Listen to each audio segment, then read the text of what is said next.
Xuân đã đến nhưng chẳng biết có thể đi về không.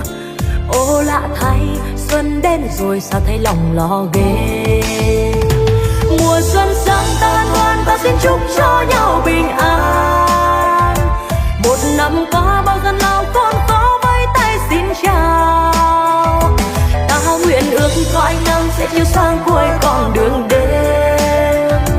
Chờ ngày xuân ta mang bao khát khao quay về. Mùa xuân sang ta hân hoan, ta xin chúc cho nhau bình an. Rượu trong tay ta nâng ly, ta uống uống say quên sầu. Ai chẳng muốn khi xuân sang Tết đến có ngày đoàn viên.